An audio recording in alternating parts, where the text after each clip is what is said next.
So thank you for preparing and taking this seriously. And as you do, you learn much and have fun at the same time, serious fun. So I think that's what learning should be. We are delighted as the Hong Kong America Center to work with the Hung Seng Management College to do this first, perhaps in a series of simulations of G20 or other international events that are shaping the global culture that we live in. And we have gotten so much help from our advisors and from support staff across the whole college that it's really amazing, really, to sort of come together now in this moment. We have had 2 weeks ago the Sherpa meetings, a bit of a warm-up, and I think a lot happened in those 4 different policy sector discussions. And I'm sure you've brought forward the proposals from your respective policy areas, and that we're going to put them before our heads of state, and we're going to see how well they can resolve our differences and bring us together towards a common focus on how to address these problems. This is as I mentioned last time, we have a fundamental kind of contradiction in the world. We are organized by nation states, but our problems are global. And nation states by themselves, working by themselves, are just never going to deal with these transnational issues that are shaping us all. And only if we as nation states can learn how to cooperate and address these common problems, then we have hope of the future. But if we stick with our national perspectives or even local perspectives and put our heads in the sand, then I think we're in trouble. So this is a kind of exercise in kind of global civic learning and action. And we think a lot of good things are percolating here. The question is, can we come to an agreement today? It is clear, it's unknown. We don't know. It's up to you to see if that happens. It might happen and it might not. And sometimes in these meetings, in fact, in reality, it doesn't happen. And so if that's what happens here, maybe we're being accurate to reality. But we hope we can find agreements. Even if it means that from our national perspectives, we have to give up some things in order to contribute to a common solution. And then in this process of finding this common solution to these 4 big questions, what are we learning along the way? And we have to reflect about our learning and be aware of how it is that each of us learns in a different way, and all the dynamics of sharing across student groups. That is important kinds of learning that complements all the coursework that you're doing in your majors in the general education area.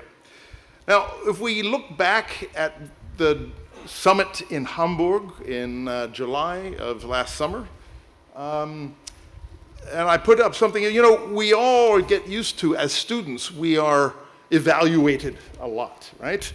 Of course, maybe our parents are evaluating us still in some way, but our teachers certainly, and it's their job to assess student academic performance.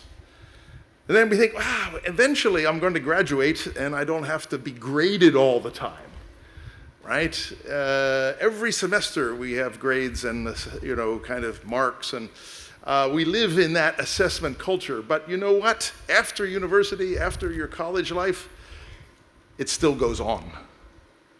Evaluation culture, in fact, is growing in the society, in the workplace, and all the things that you will do. You will be continuously evaluated in some way.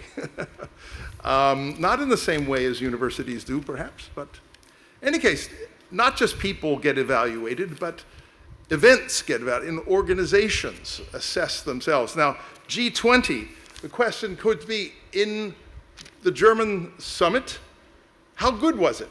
Was it successful? How would we decide if it was successful or not? How does it compare with the other summits that went before? So there is, as I mentioned before, there is a research center at the University of Toronto, Monk Center of Business Faculty. And it's a research center devoted to summitry, to the G7 and the G20. And they have developed a 6-part evaluation. I just share it with you as the way we start. Don't worry about this, but I think it's sort of an interesting way to say, what is it that we're trying to do and what makes a good summit? And here is let me try to interpret a little bit, 6 criteria. And the A- is what the Toronto group has given the Berlin or the Hamburg summit, an A- for domestic political management. Well, what does that mean? That really, in a sense, means how many people came. In Hamburg, there were 19 out of 20 came. Apparently, the head of state from Saudi Arabia was ill, and they sent a second tier. But other than that, everybody else, head of state, came to that summit. They got high marks for actually bringing the head of state and the delegations together. And it's sort of how there was the president of Brazil almost didn't make it because he was under indictment, but his name is Temer, and he actually came in the last minute. Some people were wondering if Mr. Trump would come, but he always actually planned to come, and then he did come. He made a bit of a stir in many areas, but in any case, Germany really did succeed in bringing together the heads of state of 20 countries. Deliberation, how well did they deliberate? And by definition, how well will you in your G summit deliberate? And that is measured, and there's questions of how to measure these things, by the number of documents that were generated and approved, and the number of the length of them, the substance of them, which is maybe subjective, the breadth of the issues that we're dealing with, the action plans. Did they deliberate well together or not, and how compared to the previous ones? And then along beside the major meetings are these other meetings like the BRICS, right? The Brazil, India, China, Russia, South Africa, and lots of bilateral meetings. In the Hamburg conference, the Japanese were the winners. They had the most bilateral meetings, with Abe meeting with other heads of state. The Germans as well in the US did very high, but many other informal meetings were going on at the summit. Third criteria was direction setting. Did the summit articulate principles and norms that would be stated explicitly in some way, some affirmation?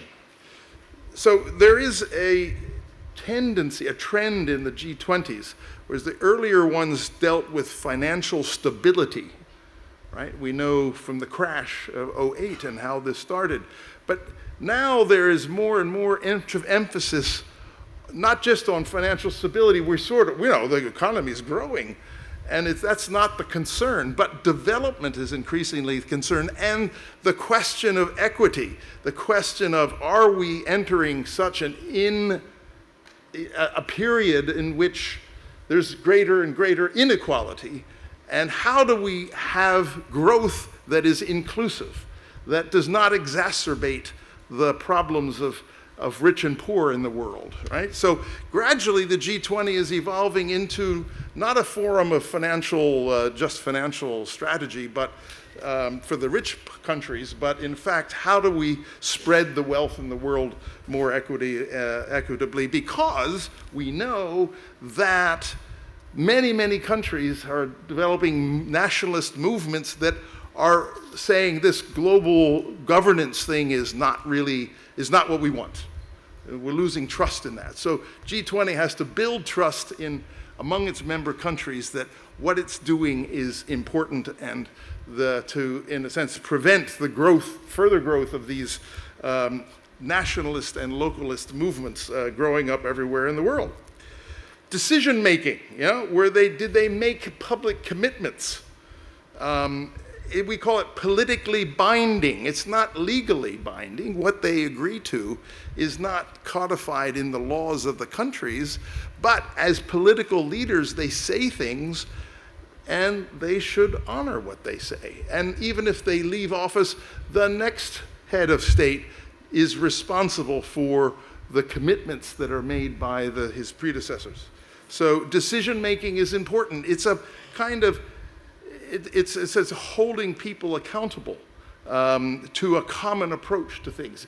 And if in Britain you said you would do something and next year we're going to see, did you do it? Yeah, was it just talk, or are you committing your country to achieving environmental targets and that sort of thing? So decision making is very important. And then delivery, right? So, really compliance to those things. Now here they give them a B, and development of global governments is the 6th criteria, a B+. Overall, the Toronto people give the G20 in Hamburg A-, right? And you can see there in the website where that's more explained. So I just want to show you, these are the criteria that one can use to evaluate a G20 summit. We could use them to evaluate our own, perhaps. Right? So, but we're not set up to do this in any formal way. I just wanted to share these general ideas. You see, so here we have the A+ to F. There's no Fs, but the very strong, or London and St. Petersburg, and then strong, significant, substantial, etc. You can see how they rank the various ones. So if Argentina is hosting the G20 summit next summer, how well will they do in these 6 criteria? These are just a quick list of the resolutions in the categories of these of the G20 summits. That this is what, in a sense, the agenda has evolved beyond financial security to all these areas of that concern the global economy and the life of the nation states working together. So we have gender and health and microfinance and migration, natural disasters, nuclear energy, oceans, terrorism, transnational organized crime, transportation. All these things are taken up by in a sense, the expanding agenda of the G20 summits. G20 is actually part of the United Nations. And the United Nations has set out these 17 Sustainable Development Goals. I want to just very quickly mention them to say that these are the 17 areas that the United Nations wants all the countries, the 20 and more, to mobilize around these objectives to achieve certain targets by 2030. That's only 13 years away, isn't it? Very close. So you see no poverty, hunger, good health, quality education, gender equality, clean water, affordable clean energy, decent work, industry and innovation, infrastructure, reduced inequalities. This is what we want together with G20 to achieve a better life for all people in the world along these 17 areas. So I just want you to know that these are the 17 goals in each of their logos.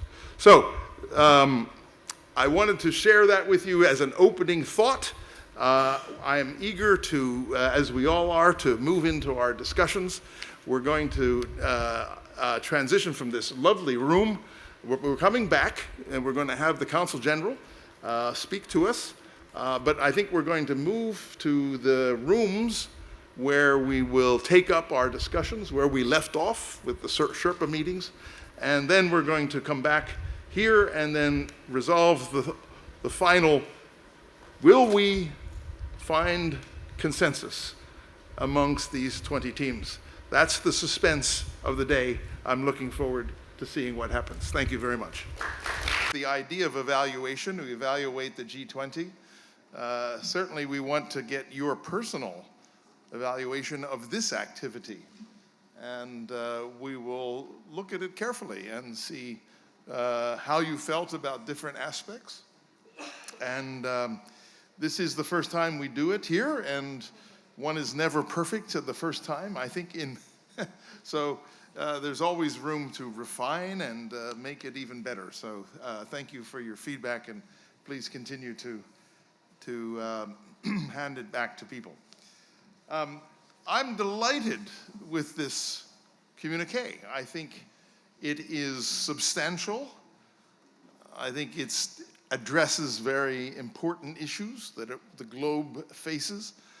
You know, G20 is an amazing moment to have the heads of 20 governments together in one room. This is an opportunity that cannot be missed. This is an opportunity to forge a kind of consensus about common problems that when they go home, all the leaders return to their local political problems. And they are faced with their constituents who don't want to change and don't like certain aspects of this agreement. And so, in effect, the politicians are in a bind, but that's good. We put them in a bind. There's a pressure between capture by local interests and contribute to a collective solution to global problems. So it's not enough to be just the leader of one's own country. It is at the same time important that that country participates in global problem solving. Right? And this is, in fact, a big debate in America right now. How much, ever since World War II, the United States has taken the lead in establishing and building a global, liberal, open, rule-based trading system and legal system, and has worked towards a kind of collective security in the world. And for a long time, of course, that was in the Cold War period, right? In which the world was divided between, you know, capitalist and communist blocs. Now, that's a long time ago. Look at what we have now. Kurt Tong said about when he started, there was about, a small, you remember the two circles? There was maybe 25% or 15% rich countries, and all the rest were developing countries. But now, the division is different. There may be, 15, 25% are the wealthier countries, but there is this large new middle income group of countries. And that's what's new in the world. And how can the global economy help these countries have economic growth and build civil society and build what we hope is responsive, may I say, democratic governing organizations. So this is the challenge of the day, and the G20 is it's not just the big countries, although they still seem to get all the questions, go to America or Russia or something, but it's Turkey and South Africa and India and South Korea and Mexico and Argentina. These are the countries where financial policy and all these other issues are going to play out and are going to shape the way the new world looks. This is the multipolar world in which the United States is one player, an important player, but look at what's happened with the rise of China and its role in the global system and its role in these international organizations is growing more and more. So this is an amazing time to be alive. And doing this simulation gives us a kind of glimpse into the dynamics of how the world is changing and how the politics of the world and the economics of the world are changing. I think one of the biggest challenges is how to help these middle-income countries avoid that trap. And to focus mainly on exports and state-led investment, and to shift to higher level of investing in innovation and up the value chain. This is going to be the challenge of our age, to bring these countries, not just the poverty level, yes, that's still a problem, but it's that middle income set of countries now that are well represented in the G20. That's the consensus that needs to be built in the future ahead. That's what I think.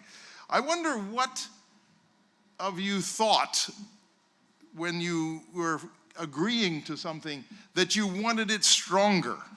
Were there moments when you said, well, yeah, we would like something, take a decisive action, we would like to propose something, but it got watered down? Did you have any of that when you were in your discussions, that in order to find consensus, you were willing to do something less, but really you wanted to do something stronger with regard to against terrorism, or something you had to decide around refugees? You know, there are real problems, and sometimes people criticize the G20 for being, you know, not so strong, not so powerful, not so taking the issues in hand real seriously. It's, you know, oh, we can study this and we can wait till next year, and it's, you know, we'd want to get along, right? We have this imperative to get along. But somewhere in the process we must think, are we solving the problems? Because the expectation is from our peoples that we should be solving the problems. And maybe we're too polite sometimes with each other. Maybe we want to get to consensus too quickly. And really what we should say is, if we do this, are we just passing the buck? Are we just, what they say, kick the can down the street, wait for the future to solve the problem? So that's the question I ask you. In what you've written here, what you've agreed to, when you go away from this summit, you feel good because you got to this document. Only through discussion together can you get there. And that's important. But the next question is, what additional could we have achieved if we pushed harder to find a bigger impact, to deal with refugees, to deal with terrorism, to deal with the worsening climate change, to, you know, and to handle the question of, oh, well, you know, we're just piling up more and more debt. Are we creating a problem for our children?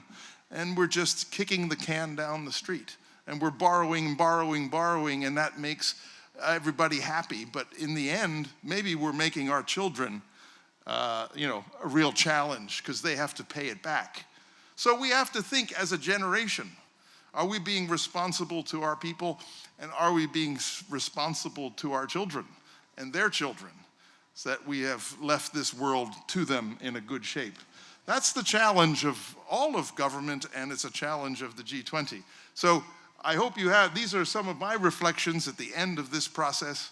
And I think it was a wonderful interaction. I was so impressed by what you have done in terms of adopting the norms and the decorum of the diplomacy process. Some of your very thoughtful questions to each other. And I think that along the way, you've learned something through this process that you can't learn any other way. So I commend the Hong Kong Management College for taking this project on. First time, you never know what happens. And I'm looking forward to the evening, a nice meal and fellowship with you all. And thank you to all the advisors, and to the press, and everybody that has given something to this project.